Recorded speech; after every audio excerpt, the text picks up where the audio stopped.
sin omega t. சரியா? இந்த EMF நமக்கு எப்ப கிடைக்கும் அப்படின்னா ஒரு கம்பிச்சுருளை சுத்தி இருக்கக்கூடிய காந்தப்பாயம் மாறும்போது, ஒரு காயிலஸோட அசோசியேட் இருக்கக்கூடிய மேக்னெட்டிக் ஃப்ளக்ஸ் சேஞ்ச் ஆகும்போது நமக்கு என்ன கிடைக்கும்? V = Vm sin omega t அப்படிங்கிற மாதிரி இருக்கக்கூடிய அல்டர்னேட்டிங் EMF கிடைக்கும். ஃபைன். சோ இதுல வந்து பாத்தீங்கன்னா இதுதான் V, இதுதான் தீட்டா. சோ இங்க கிடைக்கக்கூடிய உச்ச வேல்யூ தான் என்ன? Vm, and this will be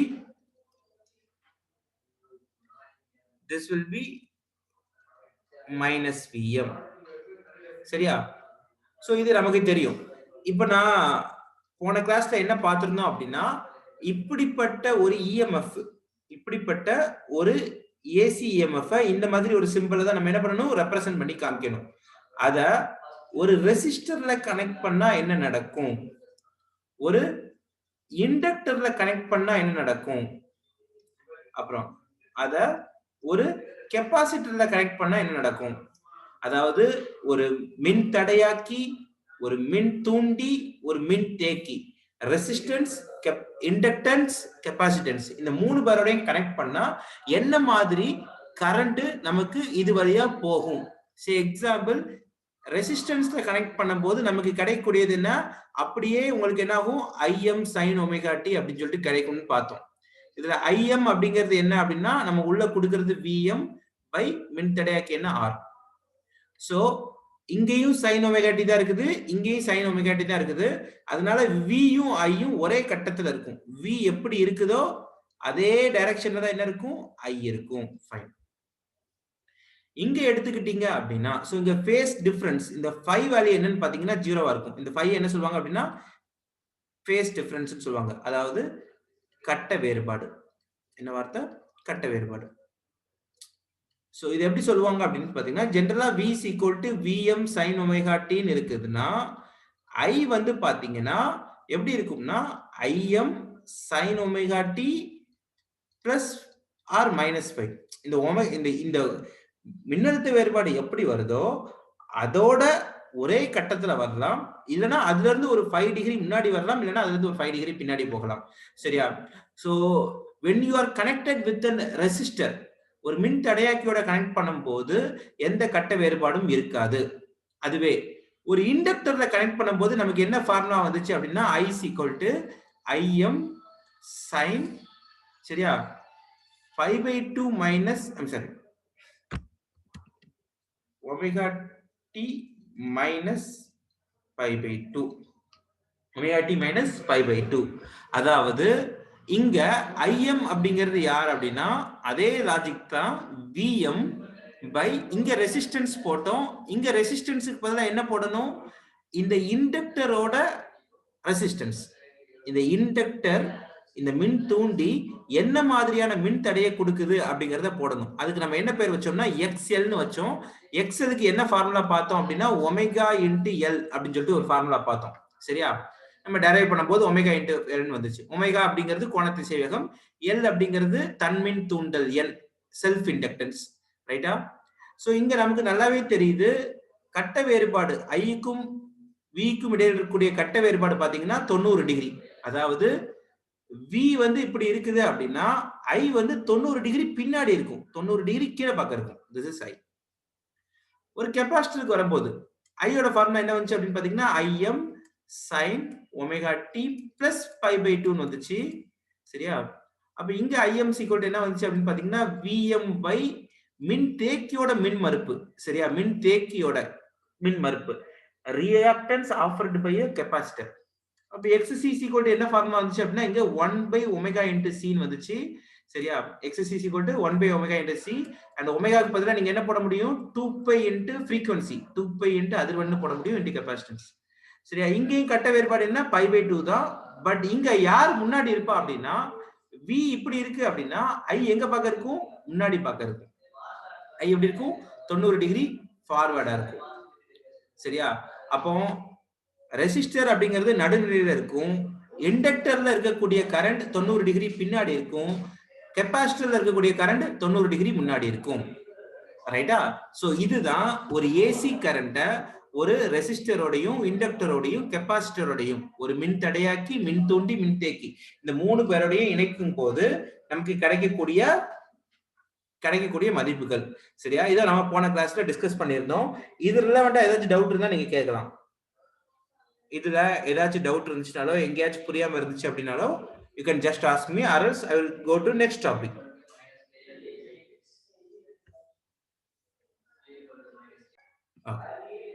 XC is equal to என்ன ஃபார்முலா அப்படின்னு பாத்தீங்கன்னா 1/2 pi into FC ன்னு வருது. சரியா?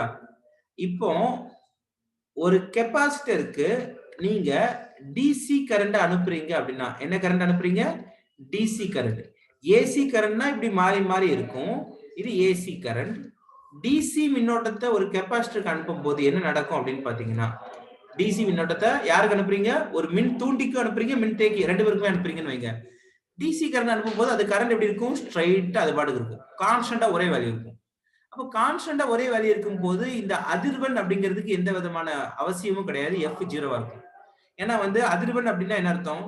ஒரு செகண்ட்ல எத்தனை சுற்றுகளை முடிச்சிருக்குது. இப்போ இது பாத்தீங்கன்னா ஒரு சுற்று. இது என்ன? ஒரு சுற்று. இப்ப இதே மாதிரி இது இன்னொரு சுற்று. சரியா? சோ இப்படி எத்தனை சுற்றுகளை முடிச்சிருக்கு அப்படிங்கிறது தான் பார்த்தோம்னா அதிர்வெண்னு சொல்லுவோம். ஒரு டிசி கரண்ட்டுக்குன்னு வரும்போது அதிர்வெண் என்னவா இருக்கும்? ஜீரோவா இருக்கும். அப்ப அதிர்வெண் ஜீரோவா இருந்துச்சு அப்படின்னா ஆட்டோமேட்டிக்கா ஒமேகாவும் என்ன ஆயிரும்? ஜீரோ ஆயிரும்.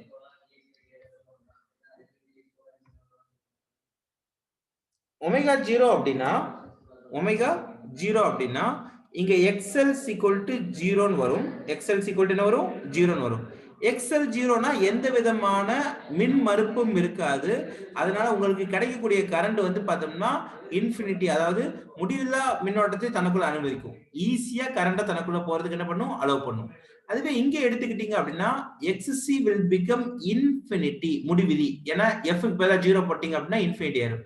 எக்ஸ்சி இன்ஃபினிட்டி அப்படின்னா ரெசிஸ்டன்ஸ் பார்த்தோம்னா இன்ஃபினிட்டி ஆயிருது. ரெசிஸ்டன்ஸ் என்ன ஆகுது? இன்ஃபினிட்டி. அதாவது மின் மறுப்பு அப்படிங்கிறது முடிவிலா மதிப்பு பெறுது. மின் மறுப்பு முடிவிலா மதிப்பு பெறுது அப்படின்னா ஒரு கெபாசிட்டர் என்ன பண்ணாது? It won't allow DC current. ஒரு மின் தேக்கி டிசி மின்னோட்டத்தை தனக்குள்ள என்ன ஆகாது? அனுமதிக்காது. சரியா? சோ இதுதான் நம்ம பார்த்தோம்னா டிசி மின்னோட்டத்தை உள்ள கொடுக்கும் போது நம்ம புரிஞ்சுக்க வேண்டிய விஷயம். டிசி மின்னோட்டத்தை என்ன ஆகாது? அனுமதிக்காது. அப்போ இண்டக்டர் எடுத்துக்கிட்டீங்க அப்படின்னா அது டிசி கரண்ட ரொம்ப எளிமையா அனுமதிக்கும். கெபாசிட்டர் அப்படிங்கிறது டிசி கரண்ட இந்த விதத்துல என்ன பண்ணாது? தனக்குள்ள போகிறதுக்கு அனுமதிக்காது. சரியா? இப்ப நெக்ஸ்ட் நம்ம என்ன பார்க்க போறோம் அப்படின்னு பாத்தீங்கன்னா ஏசி கரண்ட் வித் ஒரு AC current with capacitor, resistor, AC current with resistor, inductor, capacitor. அதாவது ஏசி மின்னோட்டத்தை ஒரு மின் தடையாக்கி மின் தூண்டி அப்புறம் மற்றும் மின்தேக்கி ஆகியவற்றுடன் தொடர் இணைப்பில் இணைக்கும் போது, இந்த டாபிக் தொடர் இணைப்பில் இணைக்கும் போது இன் சீரியஸ் கனெக்ஷன் என்ன நடக்குது? இப்ப தனித்தனியா பார்த்தோம். நம்ம தனித்தனியா என்ன நடக்குது அப்படிங்கறத பார்த்தோம். இப்ப நான் என்ன பண்றேன் அப்படின்னு பாத்தீங்கன்னா ஒரு ரெசிஸ்டர், ஒரு இண்டக்டர், ஒரு கெபாசிட்டர், 3 பேரையும் ஒட்டுக்கா கனெக்ட் பண்றேன். ஒரேடியா கனெக்ட் பண்றேன். எதோட கனெக்ட் பண்றேன்? ஒரு அல்டர்னேட்டிங் EMF ஓட கனெக்ட் பண்றேன். V = Vm sin omega t ன்னு சொல்லப்படக்கூடிய அல்டர்னேட்டிங் EMF ஓட கனெக்ட் பண்றேன். இப்போ நம்ம ஏற்கனவே சொல்லியிருக்கிறேன், தொடர் இணைப்புல இணைக்கும் போது மின்னழுத்த வேறுபாடு மாறுபடும். ஆனா மின்னோட்டம் என்னாகாது? ஒரே மாதிரி தான் இருக்கும். அப்ப 3 இது இருக்கும். R-க்கும் சரி, L-க்கும் சரி, C-க்கும் சரி. RLC circuit. இதுக்கு பேர் என்ன பேரு? RLC சுற்று அப்படின்னு சொல்லிட்டு பேரு. RLC circuit. இங்க பாத்தீங்கன்னா 3 பேருக்கும் ஒரே அளவு மின்னோட்டம் தான் போகும். ஆனா இதுல இருக்கக்கூடிய மின்னழுத்த வேறுபாடு வேற, இங்க இருக்கக்கூடிய மின்னழுத்த வேறுபாடு வேற, இங்க இருக்கக்கூடிய மின்னழுத்த வேறுபாடு வேற. சரியா? ஏன்னா வந்து பாத்தீங்கன்னா தொடர் இணைப்பில் இணைக்கும் போது பொட்டன்ஷியல் டிஃபரன்ஸ் அப்படிங்கிறது வித்தியாசமா இருக்கும். நமக்கு ஏற்கனவே சொல்லியிருக்கிறேன் VR equal to Iங்கிறது கரண்ட், R அப்படிங்கிறது என்ன ரெசிஸ்டன்ஸ், V into R கிடையாது. இதுக்கு என்ன பேர் அப்படின்னு பாத்தீங்கன்னா மின் தடையாக்கியில் உள்ள மின்னழுத்த வேறுபாடு. பொட்டன்ஷியல் டிஃபரன்ஸ்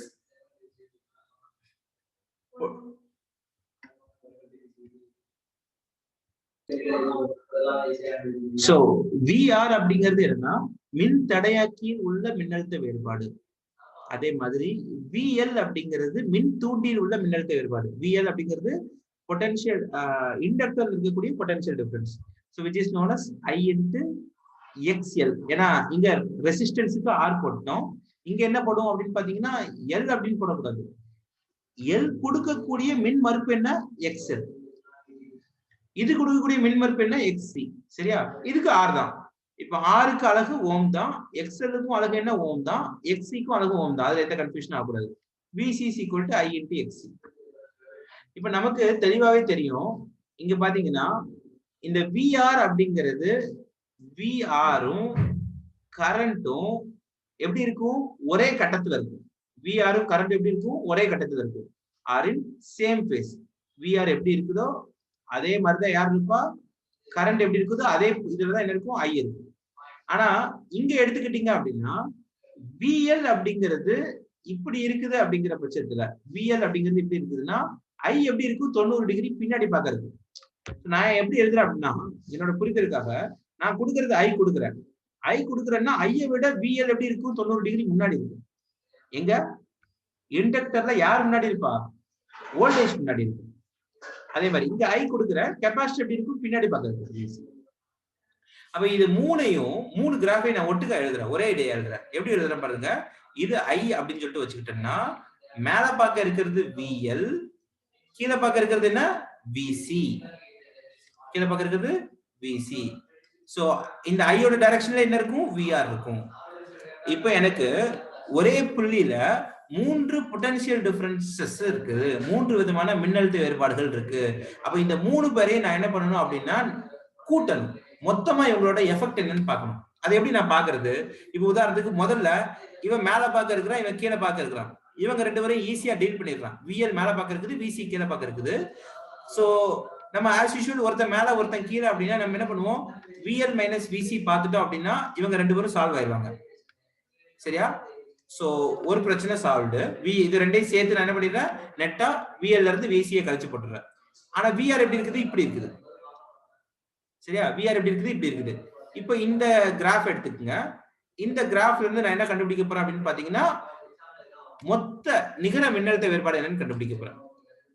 அதாவது ஒரு RLC சர்க்யூட்ல இருக்கக்கூடிய நிகர மின்னழுத்த வேறுபாடு, நெட் பொட்டன்ஷியல் டிஃபரன்ஸ்.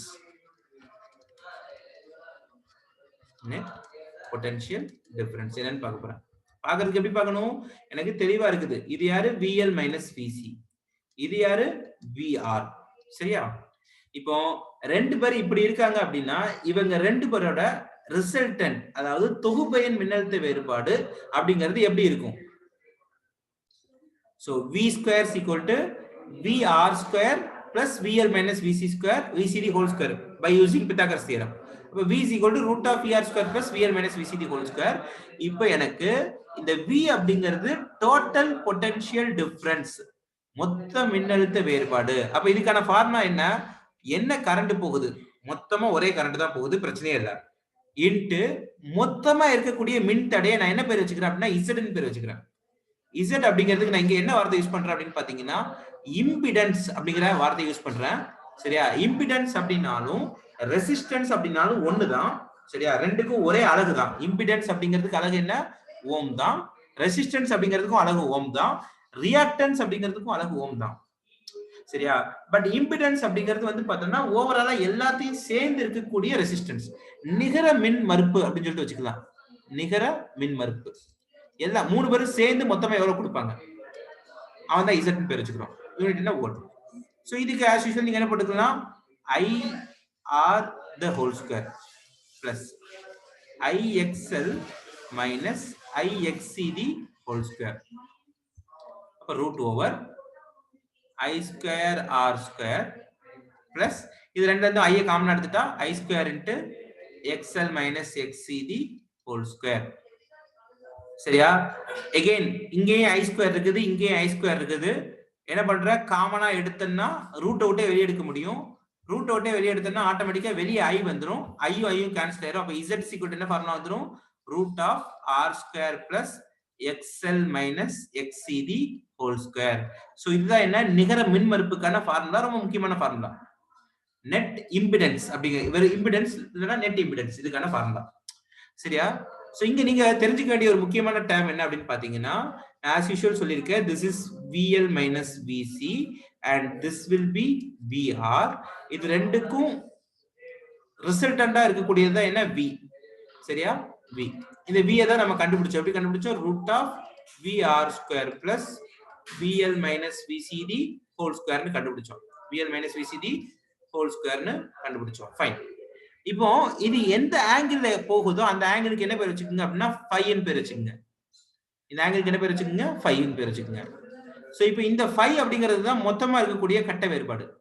சோ இப்போ இந்த phi ஐ கண்டுபிடிக்கணும் அப்படின்னா நீங்க tan ஃபார்முலா யூஸ் பண்ணுங்க. tan phi is equal to opposite side. opposite side யாரு? this is VL minus VC. ஏன்னா இங்க என்ன இருக்குதோ அதே தான் இங்க இருக்கும். VL minus VC by adjacent side. அடிப்பக்கம் யாரு? VR. again VL க்கு பதிலா IXL, VC க்கு பதிலா IXC, VR க்கு பதிலா I into R போட்டீங்கன்னா tan phi is equal to XL minus XC by R. அப்ப phi is equal to tan inverse of XL minus XC by R. அப்போ இங்க இருக்கக்கூடிய கட்ட வேறுபாடு phi என்னன்னு பாத்தீங்கன்னா இப்படி தான் இருக்கும். அப்ப நீங்க I எப்படி எழுதலாம் அப்படினு பாத்தீங்கன்னா இங்க I is equal to IM into sin of omega t plus or minus phi. I அப்படிங்கிறது sin omega t மாதிரி இருக்கும். கூட ஒரு phi முன்னாடி இருக்கலாம், இல்லனா pi பின்னாடி இருக்கலாம். ரைட்டா? சோ இதுதான் வந்து பார்த்தீங்கன்னா I ஒரு RLC சுற்றுல, ஒரு RLC சர்க்யூட்ல போகக்கூடிய மொத்த கரண்ட்டுக்கான ஃபார்முலா, டோட்டல் கரண்ட்டுக்கான ஃபார்முலா என்ன? இதுதான். டோட்டல் பொட்டன்ஷியல் டிஃபரன்ஸ்க்கு ஃபார்முலா, டோட்டல் மின்னழுத்த வேறுபாடுக்கான ஃபார்முலா என்ன? இது. டோட்டல் இம்பிடன்ஸ் மின்தடைக்கான ஃபார்முலா என்ன? root of R square plus XL minus XCD whole square. இப்போ நீங்க முக்கியமா ஒரு ஃபார்முலா நான் சொல்ல போறேன். இதுல என்ன அப்படினு பாத்தீங்கன்னா RLC சர்க்யூட் முடிஞ்சிருச்சு. இதுக்கு அப்புறம் நான் இங்க ஒரு வார்த்தை சொல்ல போறேன். அதுக்கு பேர் என்ன பேர் அப்படினு பாத்தீங்கன்னா ரெசனன்ஸ் அப்படிங்கிற வார்த்தை. Resonance condition. தமிழ்ல வந்து பார்த்தோம்னா ஒத்திசைவு அப்படின்னு சொல்லுவோம். தமிழ்ல என்ன வார்த்தை சொல்லுவோம்? ஒத்திசைவு. சரியா? சோ ரெசனன்ஸ் ஒத்திசைவுக்கான அர்த்தம் என்னன்னு பாத்தீங்க அப்படின்னா, ஒத்திசைவுக்கான அர்த்தம் என்ன அப்படின்னு பாத்தீங்கன்னா சிம்பிளாவே சொல்றேன். இப்ப நீங்க ஏசி கரண்ட் தயாரிக்கிறதுக்கு, ஏசி கரண்ட் உற்பத்தி பண்றதுக்கு என்ன பண்றீங்க? இந்த காயில பிடிச்சு சுத்துறீங்க. கரெக்டா இல்லையா? இந்த காயில பிடிச்சு என்ன பண்றீங்க? சுத்துறீங்க. என்ன வேகத்துல சுத்துறீங்க? ஒமேகா அப்படிங்கிற கோணத்திசை வேகத்துல இந்த காயில என்ன பண்றீங்க? பிடிச்சு சுத்துறீங்க. அப்போ ஒமேகா அப்படிங்கிற கோணத்திசை வேகத்துல சுத்தும் போது இதுக்கு நீங்க என்ன பண்றீங்க? ஒரு அதிர்வெண் வச்சிருக்கீங்க F அப்படின்னு சொல்லிட்டு. ஏன்னா நமக்கு தான் தெரியும் omega is equal to 2 pi f. So நீங்க ஒரு கோணத்திசை வேகத்துல, ஒரு ஆங்குலர் வெலாசிட்டில சுத்தும் போது ஆட்டோமேட்டிக்காவே இதுக்கு என்ன வருது? ஒரு ஆங்குலர் ஃப்ரீக்வென்சி அப்படிங்கிறது வருது. ஒமேகா பை 2 pi அப்படிங்கிறது ஆட்டோமேட்டிக்காவே வருது. சரியா? சே எக்ஸாம்பிள் நான் என்ன பண்றேன் அப்படின்னு பாத்தீங்கன்னா எனக்கு 40 ஹெர்ட்ஸ் அதிர்வெண்ணுக்கான என்ன? 40 ஹெர்ட்ஸ். சோ இதுதான் நான் உள்ள கொடுக்கிறது. இதனால எனக்கு என்ன வருது அப்படின்னு பாத்தீங்கன்னா ஒரு ஏசி கரண்ட் வருது. என்ன வருது? ஏசி கரண்ட் வருது. இப்போ இந்த ஏசி கரண்ட்டுக்கும் என்ன இருக்கும்? ஒரு ஃப்ரீக்வென்சின்னு ஒன்னு இருக்கும். இது ஃப்ரீக்வென்சி ஆஃப் கரண்ட்னு வச்சுக்கோங்க. இந்த ஏசி கரண்ட்டுக்கு என்ன இருக்கும்? ஒரு அதிர்வெண் இருக்கும். இப்போ நான் கொடுக்கிறதும் இந்த அதிர்வெண்ணும் ஒன்னோட ஒன்னு சமம் ஆயிருச்சு அப்படின்னா, நான் கொடுக்கிற 40 ஹெர்ட்ஸும் எனக்கு கிடைக்கிற 40 ஹெர்ட்ஸும், எனக்கு கிடைக்கிற கரண்டோட ஹெர்ட்ஸும் சமம் ஆயிருச்சு அப்படின்னா ஆட்டோமேட்டிக்கா என்ன ஆயிரும் அப்படின்னு பாத்தீங்கன்னா எனக்கு அளவுக்கு அதிகமான வைப்ரேஷன் நடக்காது, அளவுக்கு அதிகமான கரண்ட் கிடைக்கும். மோர் அமௌண்ட் ஆஃப் கரண்ட் கிடைக்கும். அப்போ ஒத்திசைவு நடக்கும் போது அதிகமான மின்னோட்டம் எனக்கு கிடைக்கப்பெறும். சரியா? இதான் பேசிக் கண்டிஷன். ஒத்திசைவு அப்படிங்கிறதுனா நான் சுத்தக்கூடிய கம்பி சுற்றுல சுத்தக்கூடிய அதிர்வெண்ணும் எனக்கு கிடைக்கக்கூடிய ஏசி மின்னோட்டத்தோட அதிர்வெண்ணும் சமமா இருக்கிற மாதிரி பண்ணணும். அது எப்படி நான் சமமா இருக்கிறது? ஏன்னா ஏசி கரண்ட் எப்படி வரும்னு எனக்கு தெரியாது. அப்ப நான் அதுக்கு தகுந்த மாதிரி எப்படி முன்னாடி இன்புட்டை கொடுக்கிறது அப்படிங்கிறதுக்கு தான் இங்க வந்து ஒரு இது வருது. இங்க என்ன அப்படின்னு பாத்தீங்கன்னா இம்பிடன்ஸுக்கு நமக்கு ஃபார்முலா தெரியும். மின் மறுப்பு அப்படிங்கிறது யாருன்னு தெரியும். மின் மறுப்புக்கு என்ன அப்படின்னா R square plus XL minus XCD whole square. சரியா? இப்ப மறுபடியும் ஒரு கேள்வி கேட்கிறேன். சரியா? Z அப்படிங்கிறது யாரு? மொத்த மின் தடை. மொத்த மின் தடை, டோட்டல் ரெசிஸ்டன்ஸ். இப்ப எனக்கு என்ன தேவை அப்படின்னு பாத்தீங்கன்னா I வந்து அதிகமா இருக்கணும். I எப்படி இருக்கணும்? மேக்சிமமா இருக்கணும். I மேக்சிமமா இருக்கணும்னா எது மினிமமா இருக்கணும்? I மேக்சிமமா இருக்கணும்னா எது மினிமமா இருக்கணும்? I அதிகமா இருக்கணும் அப்படின்னா Z கம்மியா இருக்கணும். Z கம்மியா இருக்கணும் அப்படின்னா நீங்க என்ன பண்ணணும்? You have to made equal XL and XC. XL க்கு தான் ஃபார்முலா தெரியுமா? Omega into L. X க்கு என்ன formula? Omega into C. I'm sorry, 1 by omega C. 1 by omega C. So நான் இதுல இருந்து என்ன கண்டுபிடிக்கிறேன் அப்படின்னு பாத்தீங்கன்னா ஒமேகா என்னன்னு கண்டுபிடிக்கிறேன். So omega square is equal to 1 by LC ன்னு வரும். அப்போ omega is equal to 1 by root over LC. 1 by root over LC. இப்போ ஒமேகா அப்படிங்கிறது என்ன? என்ன மாதிரியான கோண திசைவேகத்துல இந்த மின்னோட்டம் வருது அப்படிங்கிறது. என்ன மாதிரியான what we say, என்ன மாதிரியான ஆங்குலர் வெலாசிட்டில கரண்ட் வருது அப்படிங்கிறது. நான் அதுல இருந்து என்ன பண்றேன்? ஒமேகாக்கு பதிலா 2πf போடுறேன். அப்ப f is equal to 1 by 2π into 1 by root of LC. இப்போ ஒண்ணு இல்லடா, நான் என்ன சொல்ல வரேன் அப்படின்னு பாத்தீங்கன்னா இங்க மின் தடை இருக்கு. இந்த மின் தூண்டி இங்க இருக்குது, L இங்க இருக்குது, R இப்படி இருக்குது, C இப்படி இருக்குது. சரியா? நீங்க ஒரு ஏசி கரண்ட கொடுக்குறீங்க. IC என்ன பண்றீங்க? IM sin omega t ன்னு சொல்லிட்டு ஒரு ஏசி கரண்ட கொடுக்குறீங்க. இந்த ஏசி கரண்ட்டுக்கு இந்த ஒமேகாவை நீங்க சூஸ் பண்ணணும் இல்லையா? இந்த ஒமேகாவை எப்படி சூஸ் பண்ணுங்க அப்படின்னா இந்த ஃபார்முலாவை வச்சு சூஸ் பண்ணுங்க அப்படிங்கிறாங்க.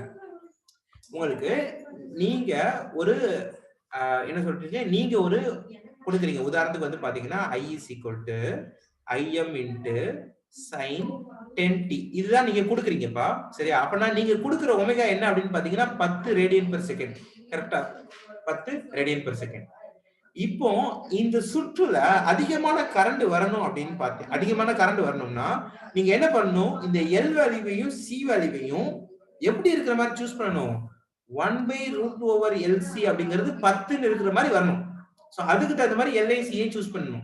அப்படி சூஸ் பண்ணீங்க அப்படின்னா இங்க கிடைக்கக்கூடிய கரண்ட், இது நீங்க கொடுக்குற கரண்ட், உங்களுக்கு கிடைக்கக்கூடிய கரண்ட் I dash னு வச்சுக்கோங்க. நீங்க கொடுக்குற கரண்ட்ல இருக்கக்கூடிய ஆங்குலர் வெலாசிட்டி கோண திசைவேகமும் உங்களுக்கு கிடைக்கிற கரண்ட்ல இருக்கக்கூடிய கோண திசைவேகமும் எப்படி இருக்கும்? சமமா இருக்கும். நீங்க கொடுக்குற கரண்ட்ல இருக்கக்கூடிய ஆங்குலர் வெலாசிட்டியும் கிடைக்கிற கரண்ட்ல இருக்கக்கூடிய ஆங்குலர் வெலாசிட்டியும் சமமா இருக்கும். சோ ஆட்டோமேட்டிக்கா உங்களுக்கு கிடைக்கிற கரண்ட் எப்படி இருக்கும்? அதிகமான கரண்டா கிடைக்கும். பிகாஸ் ரெசனன்ஸ் அப்படிங்கிற கண்டிஷன் நடந்துரும். ஒத்திசைவு நடைபெற்று விடும். ஒத்திசைவு நடைபெற்று விட்டுருச்சு அப்படின்னா மின்தடை மதிப்பு குறைஞ்சிரும், ரெசிஸ்டன்ஸ் குறைஞ்சிரும். ரெசிஸ்டன்ஸ் குறைஞ்சிருச்சு அப்படின்னா ஆட்டோமேட்டிக்கா என்ன ஆயிரும்? கரண்ட் வேல்யூ கூடிரும். சரியா? அப்போ L இன் மதிப்பையும் C இன் மதிப்பையும் நீங்க என்ன பண்ணணும்? கரெக்டா முடிவு பண்ணணும். எப்படி முடிவு பண்ணணும்? 1 by root over LC அப்படிங்கிறது எதுக்கு ஈக்குவலா இருக்கணும்? ஒமேகாக்கு ஈக்குவலா இருக்கிற மாதிரி நீங்க L and C யோட வேல்யூவை சூஸ் பண்ணணும். இதுதான் RLC சர்க்யூட்ல இருந்து நீங்க தெரிஞ்சுக்க வேண்டிய விஷயம். சரியா? ஓகே.